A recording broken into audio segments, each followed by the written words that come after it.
Я вас приветствую, и несколько слов сейчас скажу о моем таком небольшом семинаре, который называется «Голос предков или тайна рода». Дело в том, что, может, многие из вас замечали, что вот их преследуют какие-то синхронизмы родовые, скажем, там, допустим, начинают повторяться какие-то вещи, ну, допустим, там, по женской линии, то есть, ну, женщина никак не может выйти замуж, что-нибудь в этом духе, да. Или, причем это во всех, так сказать, проявлениях, поколениях и так далее. Или, допустим,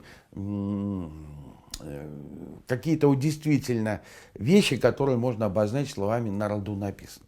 Между прочим, когда человек попал в аварию, в серьезную аварию, я прежде всего на ровном месте, конечно, не то, что он там не умелый водитель, а уже опытный водитель, бац, авария. Я говорю всегда, прежде всего, значит так, разберись со своим родом, в первую очередь.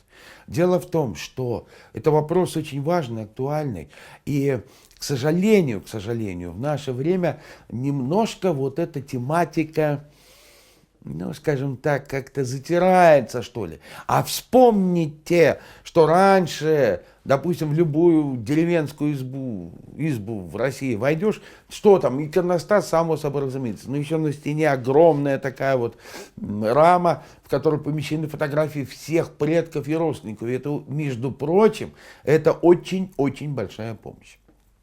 Итак, что вы сможете? Вы сможете, во-первых, например, наконец-то определить, есть у вас такие синхронизмы, или если есть, то почему они проявляются. Вот в чем причина? И даже если вам известна причина, допустим, вы знаете все это дело, да, то все равно вы узнаете, как вот эту причину устранить.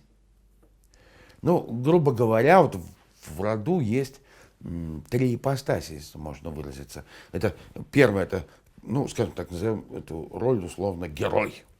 Это человек, который призван выполнить высшую миссию рода. А есть жертва. Это человек, который обречен повторять родовые синхронизмы. А есть доктор. Это человек, который все это дело прекращает. И вот тема очень интересная.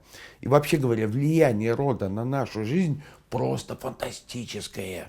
Вы даже не предполагаете, насколько, но приходите, все узнаете и сможете действительно заняться этим важным и серьезным вопросом.